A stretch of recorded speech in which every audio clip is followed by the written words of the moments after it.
The SM57, a world classic microphone used on a ton of things, including, but not limited to, nails, drums, acoustic guitars, electric guitar amps, vocals, and banjos. Just kidding, nobody actually records banjos anymore. Do they? In recent years, there have been a few mods that have popped up for the SM57 to give it a 90-degree angle. This allows you to not compromise on the placement of the microphone capsule itself, but still fit it in tight scenarios such as certain drum kits. These mods, of course, claim to not compromise the renowned durability and tone of the classic SM57. So today, I actually wanted to put that to my own test. More the tone part, not the durability part. What is up, guys? Alex from ANAK Creates here, and today we're going to be shooting out 3 different versions of the SM57 in various tests around a drum kit to really get the idea of different scenarios you might use it in. We're going to be doing a blind test to really tell if the 2 modded versions actually change the sound significantly or not. And special thank you to my friend Malcolm Cottle for helping me out with this video so that I could have a true, blind, unbiased test of these microphones. So first, let's talk about the mics. We have 3 different versions of the SM57. We have the classic SM57 that we all know and love. We also have an SM57 with the Wilkinson 90-degree clamp mod on it, which is a more DIY clamp you buy and put on your existing 57. And finally, we have the Granelli Audio G5790 modded microphone. This one either comes in an adapter kit you add to your existing 57, or you can buy the whole modded microphone right from them. In their FAQ on their website, they have a question that says,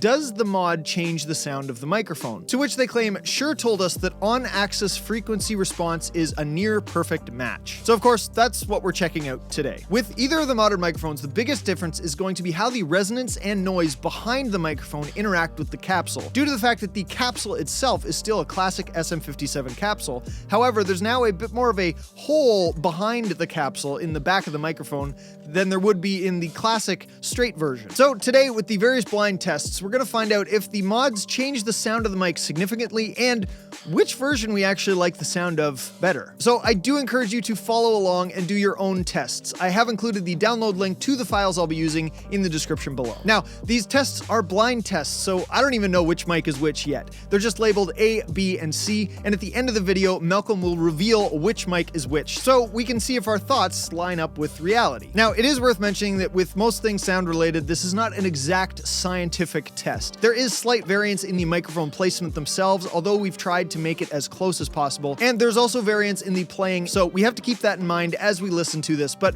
we should be able to get a general overall idea of how each mic sounds. But with that, let's go to the first of 3 tests. So the first test is the kit test. This will allow us to hear how each microphone interacts with the bleed from the rest of the kit on its placement. We have each mic placed on snare, rack tom, and floor tom. All right, let's do this. I'm just going to go through the mics as I want to hear them to kind of do my judging. If you want to do this yourself with a bit more time and really dive into the files for yourself, go download the files in the description below. Let's dive right into this.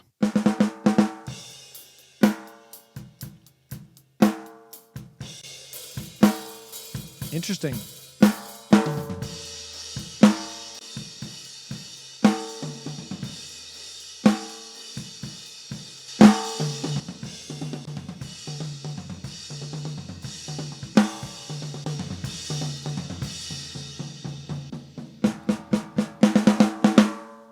So mic A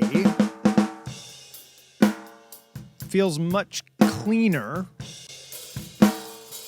Mic B sounds like it has a lot of bleed in it. There just seems to be a lot of bleed. Mic C has a little bit less bleed. Not as full sounding, but it's got a little bit less bleed. But the clarity of mic B's bleed is quite prominent. I'll tell you my guesses for this in a second, but first I'm going to at least go through all of this first test before I tell you my initial impressions, so you can kind of make your own judgment. So let's move on to the rack tom.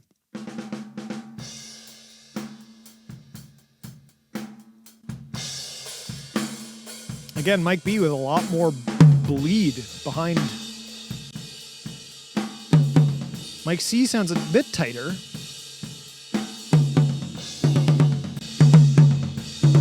Mic B is full.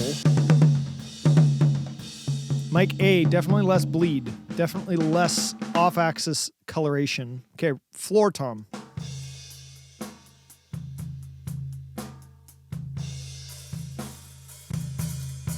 Again, so much bleed. Like, this is the floor tom on the other side of the kit from the hat, and I hear the hat. This is also pretty boomy now, this one.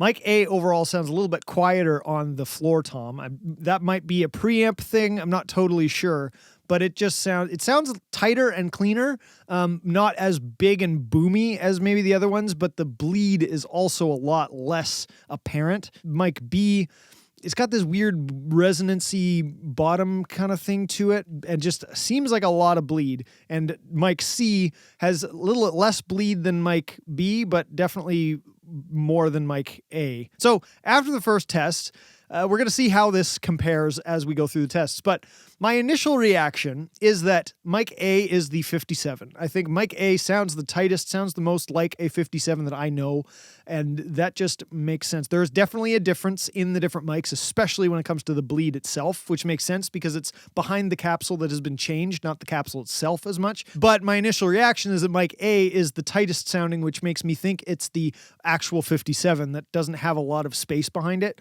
Mic B, I'm gonna go with the Wilkinson. It just sounds really boomy, which to me, the clamp that the Wilkinson is, because it's kind of more of a DIY plastic shield around it, there's not a lot of weight to it. There's a lot of room for the noise to get in and resonate around differently. I think the Granelli is built a little bit more solid, more like the 57, so I'm gonna say that currently that is mic C. It's a little bit tighter than mic B, but it's not as tight as mic A for sure. So we're gonna see how that compares as I go through the rest of the tests. But let's move on to test number 2. The second test we have is the solo test, so we can better compare the direct sound without any bleed. We have each mic placed around the snare, rack tom, and then floor tom, but played with just that drum and nothing else. Let's go to the snare drum first and just do the soloed snare drum.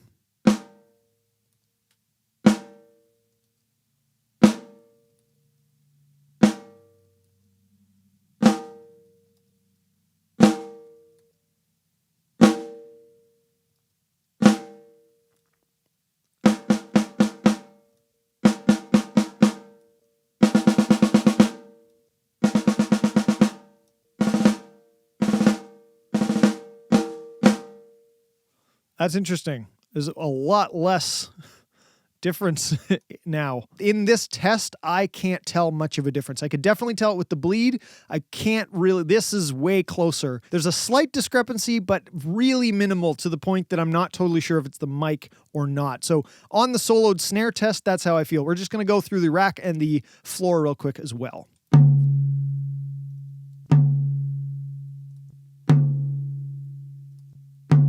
Mic B has a bit more body.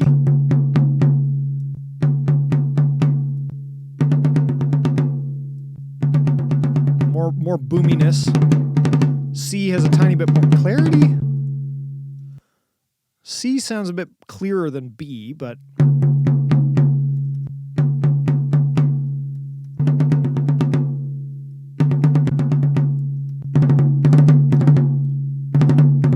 I don't know. Honestly, these ones are very close to the point that I can't actually say much is different besides possibly the miking placement. The rest of it, I feel like it's more the relative position of where you actually hit the tom compared to the microphone, because of course that can make a difference.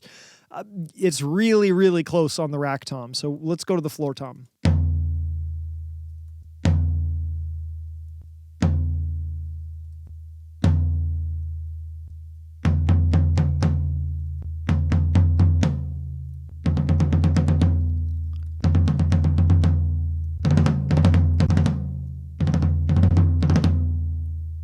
Yeah, the floor tom, again, it's kind of flip-flopping. It's making me not totally sure. At this point, at the end of this test, I'm not changing my guesses. I still think mic A is the 57, mic B is the Wilkinson, and mic C is the Granelli. That was my initial thought, and that is still remains the same. But I have to say that in the solo test, which is testing more of the actual direct noise, not the resonance and the bleed around the microphone, all of them sound relatively close to the same thing. They sound pretty pretty darn similar. Let's move on to the third test. Now, the third and final test is the room test, which allows us to hear more of a full frequency range of each microphone. All three mics are placed side by side in the room to get the full picture of the kit and a more full frequency range that you wouldn't hear in close miking proximity. So here we have the three rooms, and I know that the playing is not going to be a differentiating factor in this one because he played one time with all three mics set up at the same time, and I know that the mic placement is not going to be a differentiating factor because a room is so vast and it's capturing the whole thing. So we're getting a really good picture of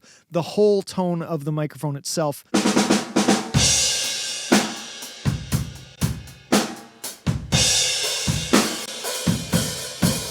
That was different.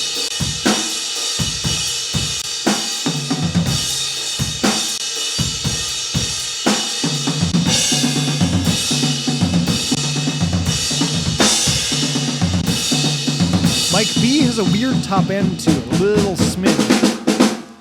That's interesting.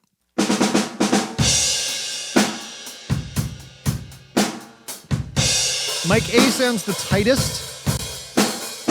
Mic B has a different clarity to it, but it's got a bit more body in it, like a weird lower resonance. Mic C sounds really strange in this one. Mic C sounds like it has this weird mid-tone in it that's just really coming out, like it's really not very flattering to the rest of the sound. To me, Mic A still sounds the best in this one.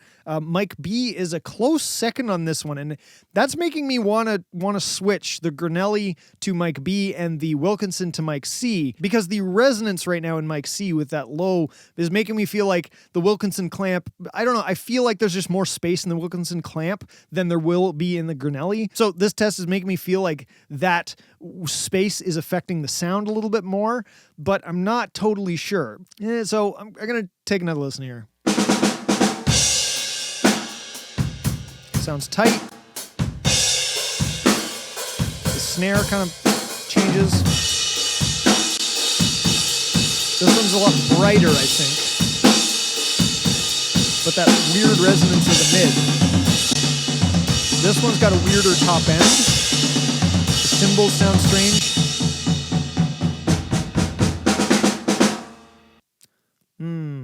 All right, so my personal final verdict is that Mic A is the real 57. Mic B, I'm going to go with the Wilkinson, and Mic C, I'm going to go with the Granelli.